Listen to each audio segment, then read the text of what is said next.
السلام علیکم. دا زموږ سره یو مریض دی او تاسو ته کوم ځای؟ سلامپور.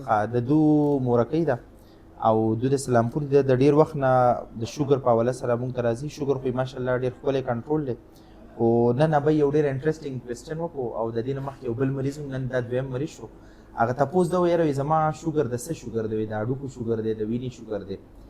نو چونکې دا زما نه یو بل مریض هم کړی نو ما چېرې په دې په حواله سره تاسو ته اپډیټ درکړم. شوګر چې دی نو هغه خو په دې کې دننه قسمونه دي، ډېر قسمونه دي پکې. خو کوم چې مشهور قسمونه دي هغه موږ ټایپ 1 ټایپ 2 بیا په دې کې دننه نور ټایپس دي که نه، هغه فردر به بیا زه په یو بل ویډیو کې تاسو ته په هغې کې دغه وکړم. خو شوګر چې کوم دی هغه ټول لکه دغه د وینې وي، په دې کې دننه بیا قسمونه وي. ځینې شوګر داسې چې په هغې کې موږ ګولۍ ورکوو، په ځینې کې موږ انسولین ورکوو او په ځینې کې موږ کمباین هم ورکولی شو. لکه نو دا بیا ډیپینډ کوي چې یاره د یو مریض شوګر په څه سره کنټرول دی. بل د ځینو خلکو دا یو مسکنسپشن دی چې یاره انسولین چې کوم دی نو دا بالکل اخرنی حل دی او که چېرته انسولین موږ ته ولګېدو نو دا خو زموږ ژوند ختم شي. دا بالکل داسې خبره نه ده. دا د هر انسان د شوګر پسې منحصره ده. ځینې خلک یې هغه ټایپ 1 ډایبټیز وي نو په هغې کې خو د انسولین نه بغیر بل لاره نشته. هغوی کې مطلب ګولۍ هغه شان افیکټیو نه وي، په هغې کې موږ ورکوو انسولین. د هغې بیا چې کوم پیتوفیزیولوژي ده یا پیتوجینیسیس دی هغه چېرته انشاءالله په بل ویډیو کې دغه کوو. دا د هر مریض جدا دغه وي. او بل انسولین چې کوم دی دا دومره خراب شی نه دی څنګه چې موږ په خپل مایند کې یو شی جوړ کړی دی، ځکه دا زموږ په وجود کې هم پیدا کېږي.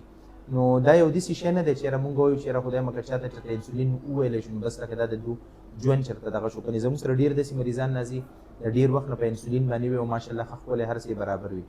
سیکنډ خبره دا ده چې اکثر ځینې خلک د شوګر مریضان چې کوم روټین ټریډیشنل میډیسنز دي دا پرېږدي، حکیمي علاجونه او لکه مطلب دا ټوټکې موټکې او دا شیزونه استعمالوي. نن موږ ته یو پیشنټ راغلی او د هغو تقریبا شوګر مخکې ډېر ښکلی کنټرول وکړو چې نن موږ چې کړو هغه څه 560 ته رسېدلی او HbA1c تقریبا په 16 کې چلیده. نو په شوګر په مریضانو دپاره حکیمي علاج شو یا داسې غیر ضروري چې کوم نسخې دي په هغې کې ډېر زیات احتیاط کوئ. د خپل مستند ډاکټر نه علاوه شرطه هم داسې ګولۍ چې کوم دی هغه سیلف میډیکیشن مه کوئ. په هغې وجه دا ده چې یاره د دې د وجې خدای مکړه تاسو ته ګردې فیل کیدی شي، هارټ اټیک کیدی شي، سټروک کیدی شي. چې کله هم تاسو څه ګولۍ دغه کوئ نو هغه د خپل مستند ډاکټر د مشورې سره دغه کوئ. ډېره ډېره مننه.